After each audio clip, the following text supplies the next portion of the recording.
체 게바라는 의대를 졸업했으나 의사의 길을 걷는 대신 사회의 병을 고치는 혁명가가 되었다. 체 게바라는 피델 라울 카스트로와 만나 쿠바에서 바티스타 정권을 무너뜨리고 혁명을 성공시켰다. 체 게바라는 제국주의를 몰아내고 라틴 아메리카를 하나로 통합하려는 꿈을 가지고 있었다. 체 게바라는 볼리비아 혁명 당시 볼리비아 정부군에 사로잡혀 1967년 총살당했다. 멀리 남미에서 혁명을 주도하다가 젊은 나이에 세상을 뜬 이 젊은이가 어째서 전 세계적으로 혁명을 상징하는 아이콘이 된 것일까? 우리 모두 리얼리스트가 되자. 그러나 가슴속에 불가능한 꿈을 간직하자라고 말한 체 게바라. 그의 본명은 에르네스토 게바라 데라 세르나로, 조직 성향이 있는 스페인 아일랜드 혈통의 중산층 가정에서 5남매 중 맏아들로 태어났다. 1952년 8개월간의 남아메리카 모터사이클 횡단 여행은 순진한 의대생을 가난에 시달리고 착취당하는 남미 사람들의 문제를 고뇌하는 혁명가로 바꾸어 놓았다. 의대에서 나병을 전공했던 게바라는 한동안 나환자들을 위해 헌신할 것을 진지하게 고민했지만 결국에는 인간의 병보다 사회를 좀먹는 병을 고치는 게 더 중요하다고 생각했다. 특히 빈곤에 대한 해결책은 폭력혁명밖에 없다는 확신을 갖게 되었다. 그는 라틴 아메리카를 각각의 소국 집합체로 여기지 않고 해방시켜야 하는 하나의 커다란 집단으로 여겼다. 그는 라틴 혈통을 갖고 있는 사람들 전체가 모인 히스패닉 아메리카라는 국경이 없는 개념을 생각했다. 1953년 6월 그는 정식 의사가 되었지만 의사생활 대신 볼리비아, 페루, 에콰도르, 파나마, 코스타리카, 니카라과, 온두라스, 엘살바도르를 떠돌아다니다 과테말라에 들어갔다. 과테말라는 당시 하코보 아르벤스구지만 대통령이 민주적으로 선출된 정부를 이끌고 개혁을 시도하고 있었다.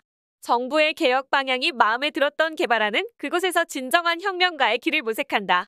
그는 페루 경제학자 힐다 가데아 아코스타를 통해 아르벤스 정부의 고위 관료들을 알게 되었다. 그리고 1953년 쿠바의 산티아고 공격으로 피델 카스트로와 연결되어 있는 쿠바 망명자들과도 친해지게 되었다.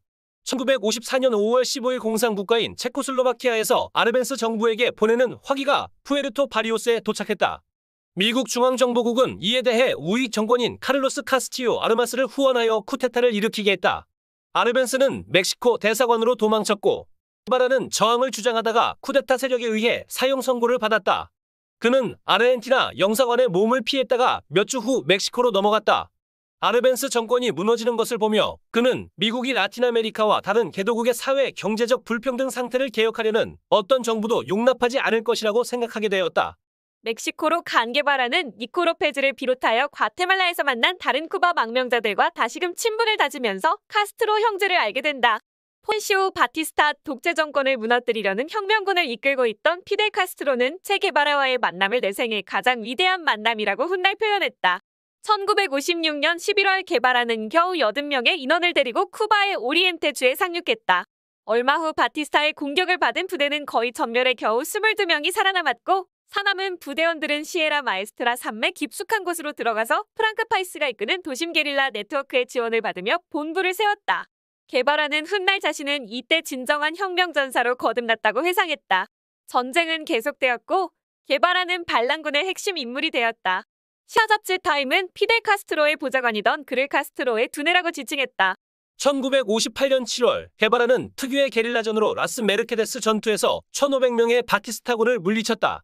그해 말 바티스타는 도미니카 공화국으로 도망쳤고 1959년 1월 게바라가 이끄는 카스트로 군대가 수도 아바나에 입성했다.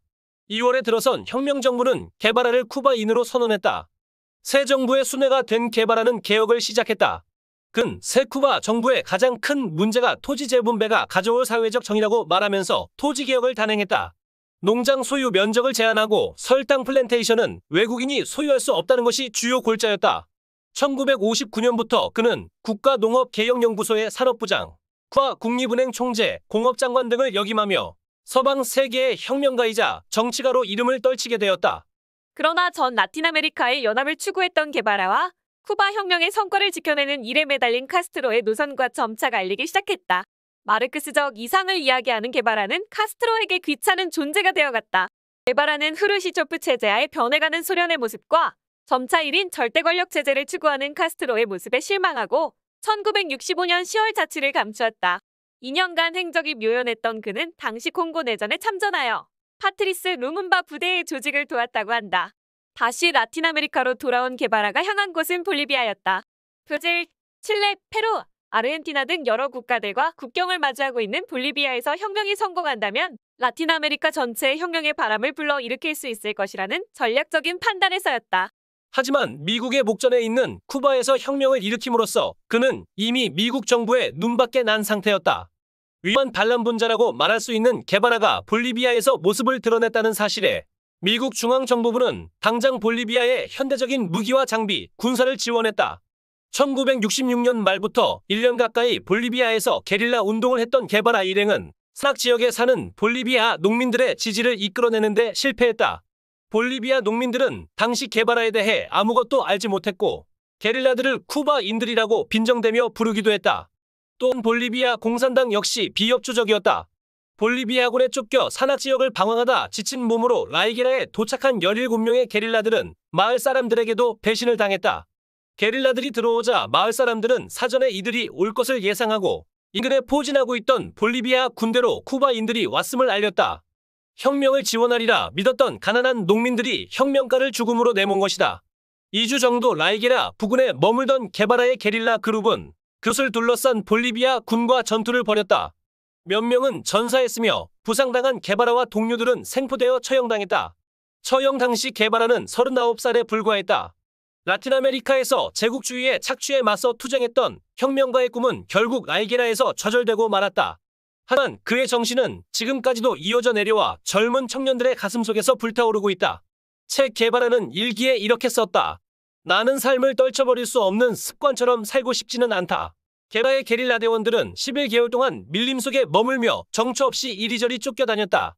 옷은 누더기처럼 너덜너덜해졌고 몸은 모기에 물려 성한 곳이 없었으며 몰골은 머리부터 발끝까지 말이 아니었다. 거기다가 구토와 설사에 시달렸고 조금이라도 군기가 빠진 행동을 보이거나 승리를 의심하는 말을 했다가는 게바라에게 혹독한 벌을 받았다. 게바라는 밀림에서 전 세계 인민들을 향해 메시지를 보냈는데 이것이 그의 마지막 유언이 되었다. 미국을 향해 전면전을 펼쳐라. 제2, 제3 더 많은 베트남이 나올 때까지 적의 심장부에 증오와 피와 죽음의 화살을 꽂아라.